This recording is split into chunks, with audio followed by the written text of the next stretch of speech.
Hi everyone, welcome to Deep study corner. आज हमारी environment की क्लास सेकंड है। इसमें हम पढ़ेंगे रामसर कन्वेंशन के बारे में। हमारी इन्वायरमेंट की एक क्लास ऑलरेडी आ चुकी है। अगर अभी तक आपने वो क्लास नहीं देखी तो पहले जाकर वो क्लास देखिए, उसके बाद सेकंड क्लास को देखना। बिकॉज फर्स्ट पार्ट में हमने कवर किया था कि रामसर कन्वेंशन क्या होती है, वेटलैंड्स क्या होते हैं, मॉन्ट्रिक्स रिकॉर्ड क्या होते हैं। बिकॉज उसी टॉपिक को आज हम कंटिन्यू करेंगे। उस क्लास में हमने जहाँ पर टॉपिक को छोड़ा था उसी के आगे हम आज कंटिन्यू करने वाले हैं। अगर आप फर्स्ट पार्ट को देख लेंगे तभी आपको आज का टॉपिक अच्छे से समझ में आएगा। तो हम अपने आज के टॉपिक को स्टार्ट करते हैं। Ramsar site criteria. जो वेटलैंड होते हैं, क्या हम सभी वेटलैंड को रामसर साइट की कैटेगरी में काउंट करेंगे? नो। रामसर कन्वेंशन ने कुछ 9 क्राइटेरिया को सेट किया है कि अगर कोई वेटलैंड उस क्राइटेरिया को मीट करता है तभी उस वेटलैंड को रामसर साइट का स्टेटस मिलेगा। टोटल 9 क्राइटेरिया है। वो कौन से हैं वो हम आगे पढ़ते हैं। टोटल 9 क्राइटेरिया है। टोटल 9 क्राइटेरिया है और इनको ग्रुप्स में डिवाइड किया गया है। 2 ग्रुप्स में डिवाइड किया हुआ है, group A and group B. Friends, ये क्राइटेरिया आपके लिए लर्न करना और भी इम्पॉर्टेंट इसलिए हो जाता है बिकॉज क्वेश्चन ऐसे भी डिज़ाइन हो जाएगा कि आपको 4 ऑप्शन दे दिए जाएंगे और पूछ लिया जाएगा कि इनमें से कौन सा रामसर कन्वेंशन का क्राइटेरिया नहीं है। सिर्फ आपको रामसर साइट्स के नेम ही नहीं पूछे जाएंगे, कहीं से भी क्वेश्चन डिज़ाइन हो जाता है। तो टॉपिक को डिटेल में समझना ज़रूरी है। 2 ग्रुप्स हैं, group A and group B. Group A में वो वेटलैंड रखे जाएंगे जो कि अपने आप में रेयर होंगी, यूनिक, उनकी कोई यूनिक पहचान होगी, यूनिक इम्पॉर्टेंस होगी। कैसे होगी? जैसे कि मणिपुर में लोकटक लेक, मणिपुर में लोकटक लेक है, वहाँ पर फ्लोटिंग, जहाँ पर जो नेशनल पार्क है वो फ्लोट कर रही है, फ्लोटिंग नेशनल पार्क है जो अपने आप में यूनिक है, वो कहीं और नहीं है। इसी वजह से उस एरिया को ग्रुप ए में रखा जाएगा। तो पढ़ लेते हैं। साइट्स रिप्रेजेंट रेयर और यूनिक वेटलैंड टाइप्स। ये नेचुरल भी हो सकते हैं और नियर नेचुरल भी हो सकते हैं विद इन एप्रोप्रिएट किसी भी बायोजोग्राफिकल रीजन में। ग्रुप बी में कौन सी आएंगी? Sites of international importance for conserving biological diversity. इसमें वो सारी साइट्स आ जाएंगी जिनकी कोई ना कोई इंटरनेशनल इंपॉर्टेंस है बिकॉज वो किसी ना किसी बायोलॉजिकल डाइवर्सिटी को कंजर्व करके रख रही हैं। It supports vulnerable, endangered और critically endangered species on ecological community। कोई ऐसी स्पीसीज जो कि खतरे की कगार पर है, एट रिस्क पर है, वो क्रिटिकली इंडेंजर्ड स्पीसीज है, अगर वो एरियाज उन स्पीसीज को सहारा दे रहे हैं, उनको बचाकर रख रहे हैं, तो उनको हम इंटरनेशनल इंपॉर्टेंस की साइट्स में ऐड कर लेंगे। Third, it supports populations of plants of animal species are important for maintaining the biological diversity of a particular biogeographical region। इसका क्या मतलब कि अगर कोई वेटलैंड, ऐसा वेटलैंड है जिसके ऊपर कोई ना कोई प्लांट और एनिमल डिपेंड कर रहा है, कोई स्पीसी डिपेंड कर रही है, अगर उस वेटलैंड को वहाँ पर हटा दिया जाए, वेटलैंड को वहाँ से हटा दिया जाए, तो वहाँ पर जो एनिमल और प्लांट जो उसके ऊपर डिपेंड कर रहे हैं वहाँ से हट जाएंगे। तो ऐसा करने से क्या होगा कि उस पूरे इकोसिस्टम पर, पूरे बायोजियोग्राफिकल रीजन पर बहुत ही ज़्यादा एडवर्स इफेक्ट पड़ जाएगा।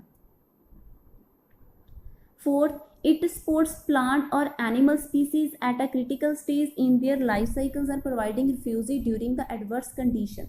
कि अगर कोई ऐसा एरिया है, ऐसा वेटलैंड है जहाँ पर कोई एनिमल स्पीसीज और प्लांट अपनी क्रिटिकल स्टेज, लाइफ साइकिल की क्रिटिकल स्टेज पर आता है, जैसे कोई फिश है कि किसी पर्टिकुलर सीजन में आकर किसी पॉन्ड में और लेक में वहाँ पर आके ही अपने जो अंडे देती है, जो एनिमल्स है वहाँ पर आकर अपने ऑफ स्प्रिंग को पालता है, तो ऐसे एरिया जो उनकी एडवर्स कंडीशन में, उनके लाइफ साइकिल के किसी न किसी पीरियड के दौरान उन्हें सपोर्ट करते हैं, तो वो एरिया भी हम रामसर साइट्स में ऐड करेंगे।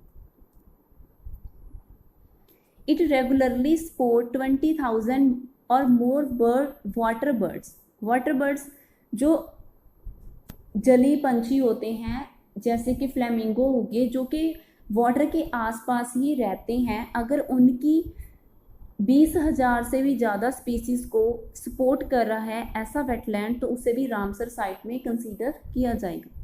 It regularly support 1% of individual in population of one species और sub species of water birds, कि अगर कोई ऐसा एरिया और ऐसा वेटलैंड जो किसी न किसी पर्टिकुलर टाइप के बर्ड की स्पीसीज के 1% को सपोर्ट कर रहा है। सपोज करो कि टोटल कोई एक बर्ड है, कोई पंछी है, उसकी 10,000 स्पीसीज है, टोटल उनकी 10,000 स्पीसीज है। अगर ऐसे एरिया में उन स्पीसीज का 1% भी, 1% कितना हो जाएगा 100, अगर उनका 1% लाइक 100 पंछी भी यहाँ पर स्टे करते हैं तो उसको भी रामसर साइट का दर्जा दिया जाएगा।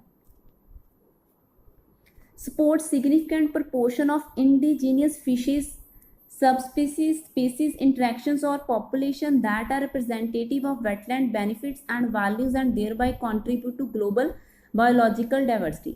अगर कोई ना कोई इंडिजीनियस फिश, इंडिजीनियस का मतलब हो गया कि अगर वो फिशेस सिर्फ वहीं पाई जाती है, वहीं पर वो इंटरेक्शन करती है, उस पर्टिकुलर फिशेस की पॉपुलेशन वहीं पर आती है, उसे हो सकता है कि उस फिश को वहाँ से फूड मिल रहा हो, कोई ना कोई बेनिफिट अगर उस स्पीसीज को दे रही है वो जगह, तो उसे किस रामसर साइट में ऐड किया जाएगा। इम्पॉर्टेंट सोर्स ऑफ फूड और for fishes, nursery, migration path, fish stock either with in the wetland और एल्सवेयर डिपेंड। अगर कोई ना कोई स्पीसीज उस पर डिपेंड कर रही है, कोई ना कोई स्टॉक उस पर डिपेंड कर रहा है, चाहे कोई प्लांट हो, फिश हो, एनिमल हो, अगर फूड के लिए उस पर डिपेंड हो, जहाँ कोई एनिमल वहाँ पर अपने बच्चों को पाल रहा हो, तो उस वजह से भी वो इम्पॉर्टेंट हो जाता है, वो रामसर साइट में ऐड होगा। It regularly supports 1% of individual in a population of one species or subspecies of wetland dependent on non-avian species। non-avian क्या मतलब होता है? जो बर्ड नहीं होती, नॉट बर्ड, लाइक कोई एनिमल हो जाएगा। अगर किसी पर्टिकुलर टाइप के एनिमल की स्पीसीज के 1% को वो एरिया सपोर्ट कर रहा है, तो उसकी भी इंटरनेशनल इंपॉर्टेंस हो जाएगी, तो वो रामसर साइट का पार्ट बन जाएगा। यहाँ तक जो 9 क्राइटेरिया थे क्लियर हुए। नेक्स्ट हम देखते हैं रामसर साइट के कुछ पिन पॉइंट फैक्ट्स को। टोटल कितनी रामसर साइट्स हैं आज की डेट तक पूरे वर्ल्ड में? 2439 रामसर साइट। ये फैक्चुअल इंफॉर्मेशन है, आपने ऐसे ही से याद रखना है। जो फर्स्ट रामसर साइट थी वो कौन सी थी? क्यूबर्ग पेनिनसुला, जो कि ऑस्ट्रेलिया में फाउंड की गई थी 1974। 1975 में फोर्स में आई थी हमारी रामसर कन्वेंशन, लेकिन ये उससे पहले ही इसको आइडेंटिफाई कर लिया था। आइडेंटिफाई करना अलग चीज़ होती है, डिक्लेयर करना अलग चीज़ होती है। कौन सी ऐसी कंट्री है जिसमें सबसे ज़्यादा रामसर साइट्स पाई जाती हैं? यूके ऐसी कंट्री है पूरे वर्ल्ड में जिसमें सबसे ज़्यादा रामसर साइट्स हैं। कितनी है? 175 है। मैक्सिको सेकंड पोजीशन पे है 142 साइट के साथ। सबसे ज़्यादा एरिया जो रामसर साइट्स का कवर करता है वो कौन करती है? कौन सी कंट्री है? Bolivia. First Ramsar site, India की सबसे फर्स्ट रामसर साइट कौन सी थी?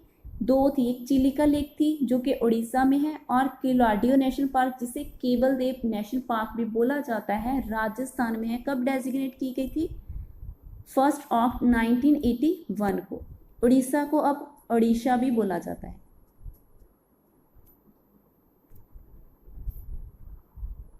सबसे लार्जेस्ट साइट इंडिया में कौन सी है? सुंदरबन, जो कि कहाँ पर है? वेस्ट बंगाल में। सबसे स्मॉलेस्ट रामसर साइट इंडिया की रेणुका वेटलैंड, जो कि हिमाचल प्रदेश में है। State with maximum Ramsar sites in India, कौन सी स्टेट है इंडिया में जिसमें सबसे ज़्यादा रामसर साइट है? यूपी। उत्तर प्रदेश में सबसे ज़्यादा रामसर साइट्स हैं, टोटल 10 हैं। पहले 9 थी, अभी एक और ऐड हो गई है। हमारे यूनियन मिनिस्टर फॉर इन्वायरमेंट जो कि भूपेंद्र यादव जी हैं, उनके द्वारा हाल ही में 2 रामसर साइट्स अनाउंस की गई है इंडिया में। एक बखीरा वाइल्ड लाइफ सेंचुरी जो कि यूपी में है, बखीरा वाइल्ड लाइफ सेंचुरी जो कि यूपी में है, और एक Khijadiya wild life sanctuary, Khijadiya wild life sanctuary जो कि गुजरात में है। अब इन सबको मिला के टोटल इंडिया में 49 रामसर साइट हो चुकी हैं एट प्रेजेंट, और वो किन स्टेट्स में हैं, कौन सी हैं, वो हम निमोनिक ट्रिक्स की हेल्प से नेक्स्ट वीडियो के अंदर कवर करेंगे। अभी हम कुछ क्वेश्चन को देख लेते हैं। First question, choose correct statement for wetlands as per Ramsar convention 1971।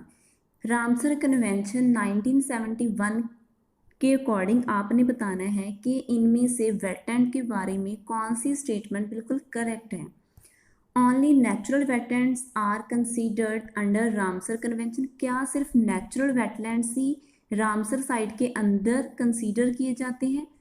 Second, wetlands are geographical locations that are either completely or seasonally covered by water, क्या वेटलैंड ऐसी लोकेशन होती है जो कि सीजनली या फिर कम्प्लीटली कवर रहती है वाटर के साथ।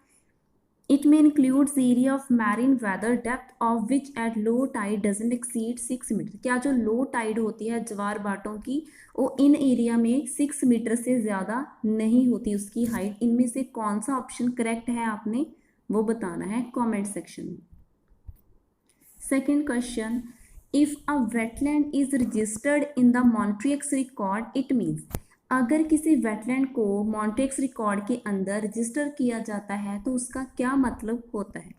The wetlands has animals that are critically endangered, क्या वेटलैंड के अंदर कुछ ऐसे एनिमल्स हैं जो क्रिटिकली इंडेंजर्ड हैं। Wetlands has observed some changes in its ecological character और likely to occur in future due to human interference, क्या वेटलैंड के अंदर कुछ ऐसे चेंजेस देखने को मिले हैं जो कि इन फ्यूचर हो भी सकते हैं और हो चुके हैं due to human interference. Third, wetlands would be given protection from human interference within 6 kilometres of its range by government of state, क्या वेटलैंड को अभी प्रोटेक्ट किया जाएगा ह्यूमन की इंटरफेरेंस से 6 किलोमीटर की रेंज तक गवर्नमेंट ऑफ स्टेट के द्वारा। Fourth option, the wetland is given the status of world heritage site, क्या मॉन्ट्रियक्स रिकॉर्ड के अंदर वेटलैंड को शामिल करने का मतलब होता है कि अभी उसे वर्ल्ड हेरिटेज साइट का स्टेटस मिल गया। इनमें से कौन सा ऑप्शन सही है वो आपने बताना है। टोटल जितनी भी रामसर साइट्स हैं इंडिया में कौन सी स्टेट में हैं वो हम नेक्स्ट पार्ट के अंदर कवर करेंगे, इजी ट्रिक के साथ उसको लर्न करने की कोशिश करेंगे। तब तक के लिए stay tuned with us, thanks for watching.